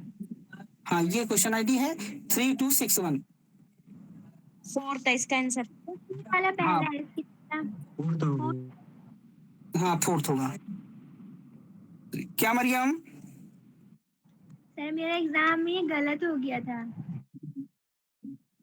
ये ना, ये इसी तरह पूछा ही है क्या? पहले सी वाला, Hegel's famous slogan is the real is rational, is the rational is real. ठीक है, हीगल का प्रसिद्ध नारा है सत बौद्धिक है, बौद्धिक सत्य है। सी के बाद डी मिलाया है। His idea of rational on the other hand leads to the idea of spirit that is absolute. दूसरी ओर उसका बौद्धिक का विचार अर्थात परम चित्त का विचार उत्पन्न करता है। फिर बी वाला है, बी में क्या है? The idea of absolute spirit manifest in the form of yeast. परम चित्त का विचार आत्मा के रूप में प्रकट होता है। फिर ए है और फिर ई है। इसको कोई बताएगा कैसे हो सकता है ये? आप कैसे सीक्वेंस लगाते हैं? जीस्ट की बात उन्होंने सबसे लास्ट में की थी। ये नहीं, इसका सॉरी, इसका आंसर ये लास्ट वाला है, 4th है ना इसका आंसर। बात उन्होंने सबसे लास्ट में की थी, तो इस विचार से फिर ये बी बिल्कुल लास्ट में है। यानी सारी चीजें बताने के बाद उन्होंने ऐसा इसको रिलेट कर सकते हैं। सबसे पहले तो उन्होंने यही कहा था, real is rational, rational is real. चलिए ये तो मिल गया, हाँ ठीक है। सी हो गया। फिर वो लास्ट में वही है कि सी के बाद ए है। बिल्कुल स्पिरिट को डिफाइन कर। अच्छा देखिए, अगर सोचा जाए मरियम ना तो किया जा सकता है। सोचा जाए क्या? बोलिए। ये सर सोचिए। हाँ, चलिए सोचते हैं। देखिए, इसमें लिखा है हेगल का प्रसिद्ध नारा सत्य बौद्धिक है और बौद्धिक सत्य है। Real is rational, rational is real. इसका क्या मतलब है? हाँ, इसका मतलब है जो कुछ भी बाहर है वो बुद्धि से जाना जा सकता है। यानी जो कुछ बुद्धि में है, जो कुछ बुद्धि से जाना जा सकता है वही एक्चुअली में बाहर है। क्यों? सही बात है कि नहीं? जो कुछ बुद्धि में है वही बाहर है, बाहर और एक्स्ट्रा कुछ नहीं है। Real is rational, rational is real. मतलब जो कुछ हमारे दिमाग में है हम केवल वही वही एग्जिस्ट करता है। क्यों ऐसे होगा? इसका मतलब क्या हुआ? इसका मतलब जो अनुभववाद है वो बेकार की बात है। अब आइए, हेगल का सत्य का विचार इससे भिन्न है, जिसे अनुभववादी आनुभविक रूप से सत्य कहते हैं। अनुभववादी एक्सटर्नल ऑब्जेक्ट को, यानी रियलिस्ट है, वस्तुवादी है ना, अनुभववादी वस्तुवादी हैं। तो हीगल एक्चुअली में ये प्रत्ययवाद की आइडियलिज्म की पराकाष्ठा पर है, मतलब एकदम क्लाइमेक्स पर है हीगल। तो हीगल कहते हैं कि केवल वही चीज रियल है जो आइडिया के रूप में, जो फॉर्म जो हमारे दिमाग में है। तो इसका मतलब जो अनुभव आदि कहते हैं, जो सत्य है, हेगल विचार से असहमत हो जाएंगे, मतलब भिन्न हो जाएंगे, अलग हो जाएंगे। देखिए, हेगल का सत्य का विचार उससे भिन्न है। क्यों भिन्न है? क्योंकि उन्होंने पहले ही कह दिया है real is rational is real. हो सकता है क्या? सी के बाद ए। क्यों? ये एक्चुअली में सर ये ऐसे कहते हैं, मतलब ये अनुभववाद और बुद्धिवाद दोनों को साथ में लेके चलते हैं। और अनुभववाद को कहते हैं ना कि एक बड़ा बच्चा एक को गोद में लिया है, एक को नीचे थपकी दे रहे हैं, वैसा वाला काम ये कर रहे हैं। अनुभववाद को भी संतुष्ट कर रहे हैं ये। और इसके लिए बहुत अच्छा एग्जाम्पल इन्होंने दिया था कि ठंडी वाला कॉन्सेप्ट रहता है कि अगर ठंडी है, मतलब उन्होंने कहा कि सत्य है लेकिन आप उसको अनुभव अलग तरीके से कर सकते हो। असल में इसीलिए सत्य भी है, अनुभव भी है, उसके साथ साथ आइडियलिज्म भी है, ये दोनों को। लेकिन आइडियलिज्म को थोड़ा सा ये ऊपर कर देते हैं, ये चीज ये प्रत्ययवादी तो है ही। और प्रत्ययवाद के संबंध में देखिए, जो वही बात है कि पहले तो खुद को प्रत्ययवादी बोले कि जो कुछ भी ऑब्जेक्ट, जो कुछ भी बुद्धि में है वही एक्सटर्नल है, वही। तो इसलिए अनुभववाद, क्योंकि वो वस्तुवादी हैं, तो उससे इनका विचार भिन्न हो जाएगा। जब विचार भिन्न हो जाएगा तो देखिए, तो इनके अनुसार जो अनुभववादी है वो इरेशनल यानी अबौद्धिक हो जाएंगे। अनुभववादी जब ये देखिए, for Hegel empiricist would be irrational. Hegel के अनुसार अनुभववादी क्या है? अबौद्धिक है। क्यों अबौद्धिक है? क्योंकि उन्होंने सत्य को, अनुभविक सत्य को मान लिया है, अनुभविक चीजों को मान लिया है, इसलिए वो अबौद्धिक है ना। उसके बाद ये आप लगा सकते हैं। हाँ, वो केवल अनुभव को सब कुछ मान रहे हैं। नहीं, आपको अनुभव के साथ साथ बुद्धि भी लगानी पड़ेगी, वो ये बोल रहे हैं। उसको बुद्धि ही लगानी पड़ेगी। अभी हम लोग सीक्वेंस जो आंसर है उसके अकॉर्डिंग मिला रहे हैं, लेकिन बहुत कंफ्यूजिंग। हाँ, कठिन तो है, सही बात। किसी को आगे बहुत है। हाँ, चलिए, इसको और भी अगर कहीं किताब मिला ना तो बताएंगे। फिलहाल तो ऑप्शन पे दिमाग जा रहा है क्या?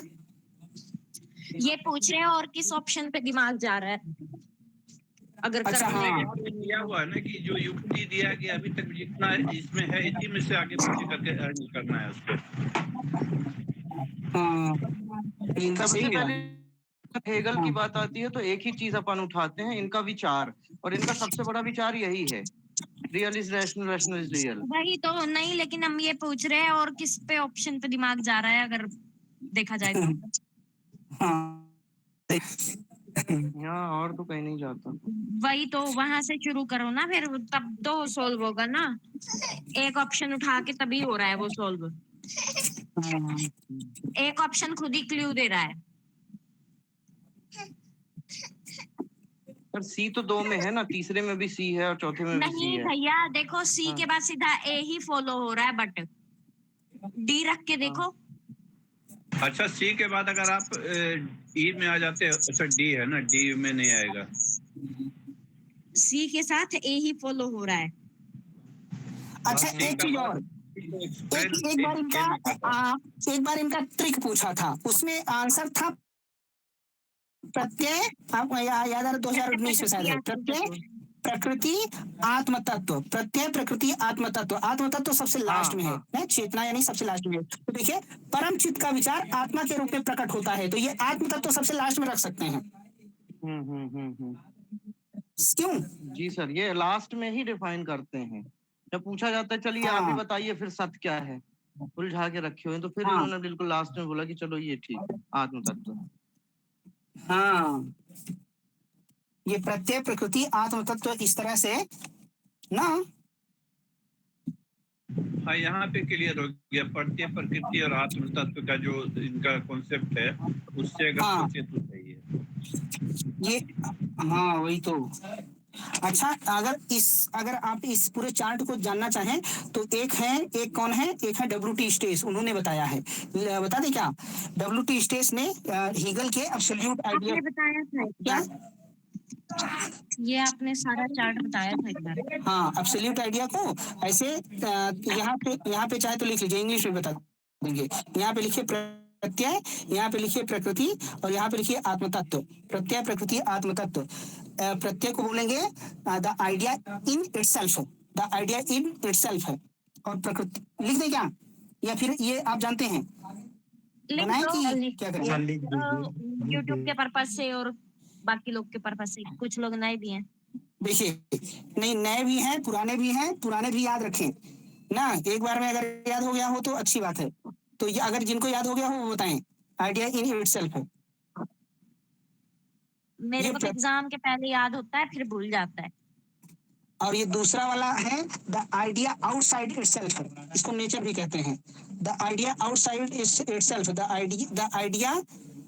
Idea outside itself, outside itself और नेचर इन इट और नेचर। और लास्ट वाला the idea and for itself, आत्म तत्व। The idea and the idea in, ऐसे लिखिए the idea in and for itself, देखिए ये 3 हो गया। अब इसको जो आइडिया इन इटसेल्फ है यानी प्रत्यय है, इसको 3 पार्ट में फिर से डिवाइड किया गया। कौन कौन? भाव यानी being, essence, notion. Being, essence और नोशन। Being, essence, notion. बीइंग को बोलते हैं भाव सत्व संबंध, ये हो गया भाव सत्व संबंध या धारणा भी कहते हैं। भाव सत्व संबंध, बीइंग, इसेंस, नोशन। फिर ये बीइंग को फिर से 3 पार्ट में, ये त्रिक है ना, कभी कभी पूछता है। फिर बीइंग को 3 पार्ट में डिवाइड किया गया। क्या? Quality, quantity, measure. गुण, परिमाण, माप। Quality, quantity, measure. Quality, quantity, measure. MEAUSRE। आपको बहुत जरूरी नहीं कि याद ही रखिए, जानते रहिए, मतलब इस तरह आ जाएगा तो कर लेंगे बस।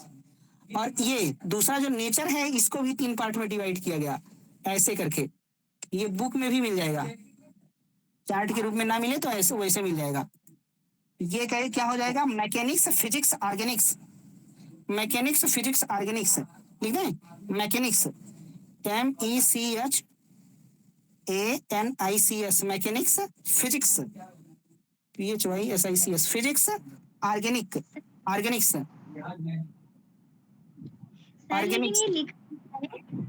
क्या सर जो प्रकृति के नीचे इंग्लिश में लिखा है, लिखा क्या है? ये the idea outside itself, the idea outside itself और नेचर, या तो nature. The idea outside itself, ठीक है? हाँ जी सर। हाँ, तो ये हो गया। अब आइए, अब इसको भी, ये है, इसको भी 3 पार्ट में डिवाइड किया गया। यहाँ पे आपको मिल जाएगा ये आत्मनिष्ठ चेतना, वस्तुनिष्ठ चेतना, निरपेक्ष चेतना। सब्जेक्टिव स्पिरिट, ऑब्जेक्टिव स्पिरिट, दूसरा है ऑब्जेक्टिव स्पिरिट, और तीसरा है एब्सोल्यूट स्पिरिट, एब्सोल्यूट निरपेक्ष चेतना, एब्सोल्यूट स्पिरिट, ठीक है? एब्सोल्यूट स्पिरिट हो गया। अब इसी एब्सोल्यूट स्पिरिट का पार्ट करेंगे, ध्यान से सुनिए, इसी एब्सोल्यूट स्पिरिट का जब पार्ट करेंगे तो यहीं पे आता है आर्ट, रिलीजन, फिलॉसफी, कला, धर्म, दर्शन। ये पूछा गया है, कला, धर्म, सर ये कौन सी बुक में मिल जाएगा? दर्शन, कला, धर्म, दर्शन। ये है आर्ट, रिलीजन, फिलॉसफी। ये ना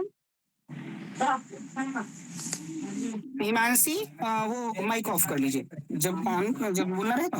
हाँ, art, religion, philosophy, art, religion, philosophy यहाँ से मिल गया, बता रहे हैं। और ये वस्तुनिष्ठ चेतना जो ऑब्जेक्टिव स्पिरिट है, इसको भी अगर 3 पार्ट करिए तो ऐसे कर लीजिए। यहाँ पे ये ऑब्जेक्टिव स्पिरिट जो है इसका 3 पार्ट करेंगे तो क्या मिलेगा? Abstract right, morality, social ethics. यानी लिख लेंगे क्या? अब्स्ट्रैक्ट राइट यानी अमूर्त अधिकार, अमूर्त अधिकार, अमूर्त अधिकार, अमूर्त अधिकार, मोरालिटी, MORALITY, मोरालिटी, और social ethics, social ethics, social ethics, social ethics को सामाजिक नीति शास्त्र। तो ये चार्ट हो गया कुल, है ना? क्या ये हुआ? क्या? ये वाला कितनी है? अमूर्त अधिकार, मोरालिटी, सोशल एथिक्स। ये ऑब्जेक्टिव स्पिरिट जो है वस्तुनिष्ठ चेतना है, इसके पार्ट है। हाँ सर इधर उधर हो गया, एक बार फिर शुरू से बताइए ना सर। शुरू से बता दें, ठीक है। रिकॉर्ड देख लीजिए ना, ये तो रिकॉर्ड है। हाँ रिकॉर्ड है मनीष, वहां भी देख लीजिएगा, नहीं? हाँ, ऐसे देखिए, प्रत्यय, प्रकृति, आत्म तत्व। प्रत्यय के 3 पार्ट, भाव, सत्व, संबंध। फिर भाव के 3 पार्ट, क्वालिटी, क्वांटिटी, मेजर। फिर प्रकृति के 3 part, mechanics, physics, Organics, mechanics, physics, Organics. फिर ये आत्म तत्व के 3 part, subjective spirit, objective spirit, absolute spirit. यानी कि सब्जेक्टिव स्पिरिट को बोलते हैं क्या? आत्मनिष्ठ चेतना, वस्तुनिष्ठ चेतना, निरपेक्ष चेतना। निरपेक्ष चेतना के फिर 3 पार्ट, कला, धर्म, दर्शन। निरपेक्ष चेतना के 3 पार्ट, कला, धर्म, दर्शन। ऑब्जेक्टिव चेतना, वस्तुनिष्ठ चेतना के 3 पार्ट, अमूर्त अधिकार, नैतिकता और सामाजिक नीति शास्त्र। अमूर्त अधिकार, नैतिकता और सामाजिक नीति शास्त्र। ठीक है, बोलिए।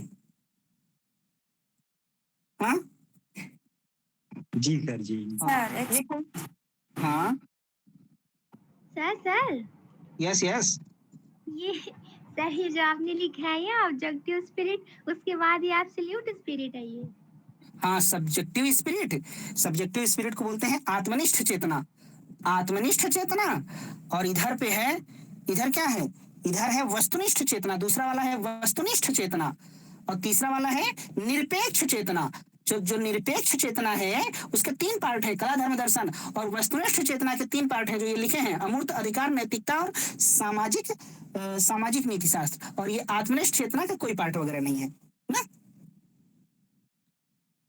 Yes sir. हाँ ठीक है। सारी लिखते हैं, उसका इंग्लिश क्या होगा? किसका इंग्लिश? ऑब्जेक्टिव स्पिरिट का जो क्लासिफिकेशन है वो फर्स्ट। ऑब्जेक्टिव स्पिरिट का जो क्लासिफिकेशन है, फर्स्ट है abstract right, second is morality, third one social ethics. Yes sir. Abstract right, morality, social ethics. Okay, yes sir. चलिए अब देखिए, ये ना बहुत पहले हम किसी किताब से पढ़ के ऐसा बनाए थे थोड़ा सा, तो इसमें कुछ चीजें छूट गई थी। तो हमें सर अविनाश सर जो पढ़ाते हैं ना, उनके बहुत पहले का नोट्स मिल गया, तो उसमें ये मिल गया था। ठीक है, तो किताब में तो ये, लेकिन ये लिखा था कि WT स्टेस ने इसको डिवाइड किया है ना? अविनाश सर पहले पढ़ाते थे ना UPSC और PCS के जो ऑब्जेक्टिव क्वेश्चन आते थे फिलोसफी में, तो उस लिए। ठीक है, तो ये रहा फिलहाल तो हो। ठीक है, यस सर। चलिए आगे बढ़े क्या? हाँ, आप लैपटॉप को चार्ज में लगा ले सर। ओह हाँ राहुल भैया, ये तो कोई बताता ही नहीं। अरे चलो आगे। हाँ चलो ईंधन ले लीजिए उसके बाद। हाँ, देखते हैं कितना चार्ज है अभी। 14% था। ठीक है, सप्तभंगी न्याय की धारणा किसके द्वारा, कौन है सप्तभंगी न्याय? जैन सर जैन। जैन याद है सबको? हाँ। Yes sir. बता दो, यस बता दो, सर। बता दो, जिसको याद हो।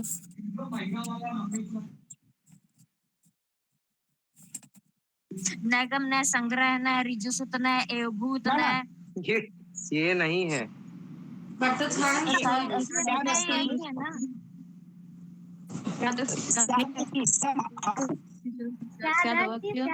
ये वाले ना। स्याद वाला है ना। हाँ, तो ये क्यों नहीं है? तो ये क्या है? तो ये सप्तभंगी नय ये वाला है, वो नय है, वो नय है ना, वो नय है। Only नय। नय मतलब, हाँ वो ओनली नय है ना। नय मतलब होता है कि वस्तु को पूरी तरह न समझकर वो दृष्टिकोण समझना ना। वो नैगम नय, संग्रह नय, व्यवहार नय, ऋजु सूत्र नय, शब्द नय, समभिरूढ़ नय एवं भूत नय, वो नय है। सप्तभंगी नय पूछे तो आपको ये वाला बताना है। कौन सा वाला बताना है? बताना है स्याद अस्ति, स्याद नास्ति, स्याद अस्ति च नास्ति च, स्याद अवक्तव्यम ना, स्याद अस्ति च अवक्तव्यम च, स्याद नास्ति च अवक्तव्यम च, स्याद अस्ति च नास्ति च अवक्तव्यम च। इंग्लिश में बता दें क्या?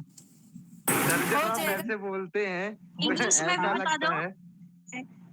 हाँ, क्या लगता है? हवन कर रहे हैं सर। सर ऐसा, हाँ बिल्कुल ऐसा लगता है कि पंडित जी बैठे हुए हैं और वो कथा करवा रहे हैं, पूजा करवा रहे हैं। ये कुछ नहीं है। और एक कुछ बोलते हैं सर, मंत्र वगैरह, हम तो मंत्र मुग्ध हो जाते हैं, तभी भी हम लोग ये सब। चलो आगे नेक्स्ट क्वेश्चन कर लो, फिर बात किया जाएगा। हाँ वही तो। आइए, सत्याग्रह की सबसे उपयुक्त परिभाषा क्या है? ये कौन बताएगा? अरे इसका आंसर जिद पे अड़े रहना। अटल रहना। अटल रहना। पर अटल रहना। हाँ, very good, very good, very good. देखिए, नहीं है इसका। हमने धोखे से 3 लगा दिया था। धोखे से, ओहो, धोखे से ना लगाया करिए। स्वागत करना कैसे हो जाएगा? का प्रयोग तो करते ही ना हम लोग। इसका आंसर हो जाएगा, हाँ वही तो। हाँ, हाँ, इसका आंसर फोर्थ होगा, फोर्थ, सत्य पर अटल रहना। देखिए, अब सुनिए, सत्याग्रह जो है, सत्याग्रह का जो शाब्दिक है उसका मतलब होता है सत्य का आग्रह। क्या है? सत्य का आग्रह, सत्य का आग्रह। अब बताइए तो कौन सा आपको लग रहा है? किसको क्या लग रहा है? बताइए, बताएं। आग्रह मतलब क्या? स्वागत करना ना। मतलब जिद कर रहे हैं हम कि हमको ये चाहिए ना। हाँ सर, स्थिर रहना, उसी पे डिटे रहना। हाँ ना, जैसे उनकी बच्चा आग्रह कर रहा है, बच्चा मम्मी से आग्रह कर रहा है हमको चंदा मामा चाहिए, तो एकदम अटल है कि अब चंदा मामा ही चाहिए। तो क्या प्रयोगवास क्या कर रहा है? अटल है ना, सत्य। क्यों? सर अंग्रेज जो थे गांधी जी की इसी प्रवृत्ति से तो डरते थे कि ये अगर एक बार किसी धरने पर बैठ गए हैं तो फिर ये उठेंगे ही हाँ। नहीं। और जो पूना हाँ। पैक्ट हुआ था, अंबेडकर जिसके लिए गए थे, उसमें भी तो यही जिद पकड़ के बैठ गए थे ये, कि आप जो हाँ। कम्युनल बेस आपने जो रिप्रेजेंटेशन दिया है वो आप हटा लो। और वो बैठे हुए थे, फिर वो इतने जिद पर टिके हुए थे कि उनको कई लोगों ने फोर्स किया अम्बेडकर जी को। तो अम्बेडकर जी अपने मन से नहीं गए थे, उनकी जिद के कारण गए थे। तो उनका ये सबसे बड़ा हथियार था। वो कहते हैं ना कि सत्य पर टिके रहना, सत्य पर अटल रहना ही मेरा सबसे बड़ा हथियार है। बहुत बढ़िया। देखिए, हाँ, सत्य, यही बात है। तो सत्याग्रह का मतलब क्या है? सत्य का आग्रह है, यानी सत्य की शक्ति। गांधी जी ने इसे क्या कहा है? इसे सोल फोर्स, आत्मशक्ति भी कहा है। जान लीजिए, लिख लीजिए। गांधी जी ने इसे सोल फोर्स, आत्मशक्ति कहा है, प्रेम शक्ति कहा है, लव फोर्स कहा है।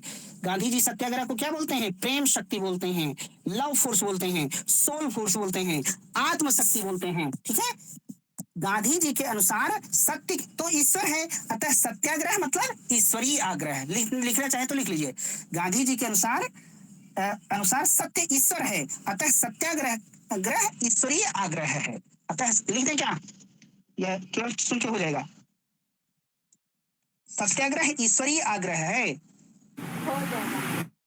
हो जाएगा। क्योंकि ईश्वर ही सत्य है और सत्य ही ईश्वर है। हाँ वही।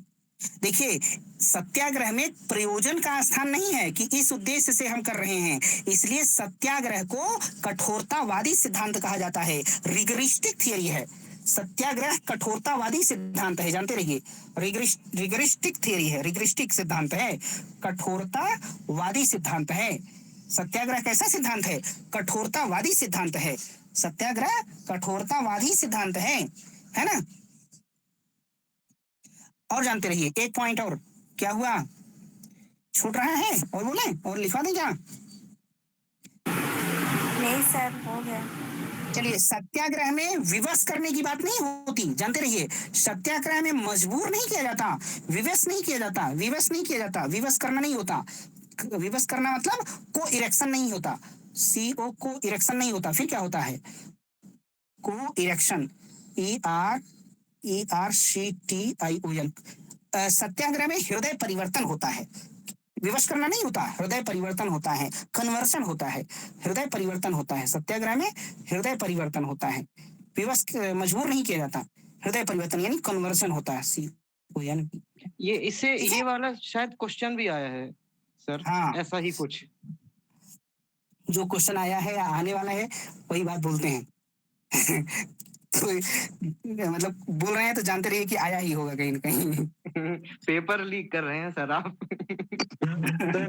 परिवर्तन को इंग्लिश में क्या लिखे हैं? कन्वर्जन, कन्वर्जन, ठीक है, अब वो कर दो, बंद कर दो रिकॉर्डिंग। एक लाइन और लिख लीजिए, लिखिए, सत्याग्रह में असीम धैर्य की जरूरत होती है। सत्याग्रह में धैर्य की जरूरत होती है, असीम धैर्य की जरूरत होती है। सत्याग्रह में किसकी जरूरत होती है? असीम धैर्य की जरूरत होती है। और एक चीज और लिखिए, सत्याग्रह पूछा हुआ है ये भी, सत्याग्रह निष्क्रिय नहीं सक्रिय प्रतिरोध है।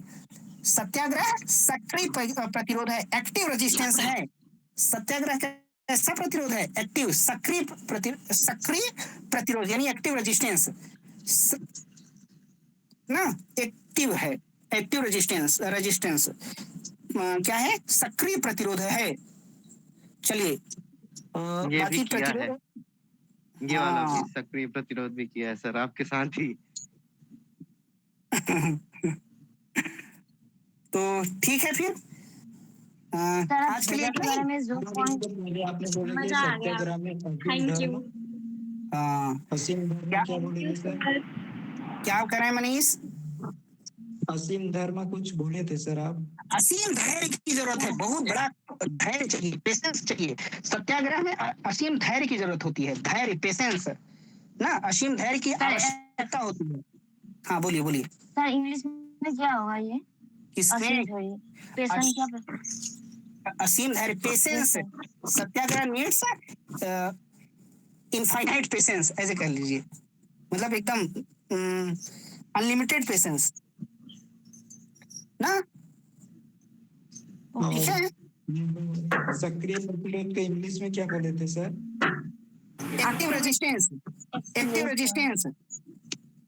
जानते रहिए, सत्याग्रह को कुछ लोग निष्क्रिय प्रतिरोध बोलते हैं, पैसिव रेजिस्टेंस बोलते हैं। पैसिव रेजिस्टेंस बिल्कुल नहीं है, सत्याग्रह सक्रिय प्रतिरोध है ना। जी सर। गांधी जी बताते भी हैं कि निष्क्रिय प्रतिरोध क्या होता है। गांधी जी कहते हैं, सुनिए, गांधी जी कहते हैं निष्क्रिय प्रतिरोध में राजकीय नियमों को तोड़ा जाता है, उनका खुला उल्लंघन किया जाता है, लेकिन सत्याग्रह में कानून का आदर किया जाता है। सत्याग्रह में क्या? कानून का आदर किया जाता है ना। सत्याग्रह में, निष्क्रिय प्रतिरोध में प्रेम का स्थान नहीं होता, लेकिन सत्याग्रह में प्रेम का स्थान होता है। सत्याग्रह, निष्क्रिय प्रतिरोध में मजबूर किया जाता है, सत्याग्रह में हृदय परिवर्तन किया जाता है, ठीक है। इसलिए सत्याग्रह क्या है? सक्रिय प्रतिरोध है, निष्क्रिय प्रतिरोध नहीं है। हो गया सर? HS उपाध्याय सर की बुक में ऐसे लिखा हुआ है। अरे वाह, बहुत बढ़िया, फोटो खींच के भेजना सीखा तो। हाँ सर, मेरे पास नहीं है, AU में थे तब पढ़े थे। ठीक है, कहीं से मिल जाए तो भेजना। चलिए, तो आज के लिए इतना ही। जी सर। हाँ, और पढ़ने का मन हो तो बताइए। नहीं, छुट्टी चाहिए। मैं ये कह रही थी, गांधी छोड़ दे क्या, ना पढ़े क्या? गांधी छोड़ देंगे ना तो गांधी जी आपको छोड़ देंगे। गांधी छोड़ देने का मतलब समझ रहे हैं? जितना पैसा मिलता है सब पे गांधी जी रहते हैं। अगर गांधी जी को आप छोड़े तो गांधी जी आपको छोड़ देंगे। वही अपने में गांधी जी आएंगे। को ना छोड़िए। हाँ गांधी जी को ना छोड़िए, ना समझ आए तो बताइए, 2-4 क्लास लगाई जाएगी, सब कुछ किया जाएगा, लेकिन छोड़ना नहीं है गांधी जी से क्वेश्चन। आप कहीं भी जाइए, किसी भी एग्जाम में जाइए, फिलहाल ना गांधी जी से क्वेश्चन आएगा ही आएगा, ठीक है। पढ़ते पढ़ते माथा दर्द हो जाता है। कोई बात नहीं, परिश्रम इसी को कहते हैं। मजे मजे में तो सब पढ़ लेते हैं, मजे मजे में पढ़िए, वो एंजॉय होता है। अगर मन ना करे, माथा दर्द करने लगे, तब पढ़िए, तब ये परिश्रम कहा जाता है। हाँ, तब आपने परिश्रम किया है, वैसे तो सब पढ़ लेते हैं, बस बाकी सब पढ़ लें। हाँ। तो रिकॉर्डिंग ऑफ कर रहे हैं, और लाइक सब्सक्राइब जो भी होता हो आप लोग जानते होंगे, तो कर दीजिएगा, मतलब ठीक है, स्वागत है ना? और किसी को बोलना हो तो बोल दीजिए। मैंने जो सवाल पूछा था उसका आंसर आपने नहीं बताया।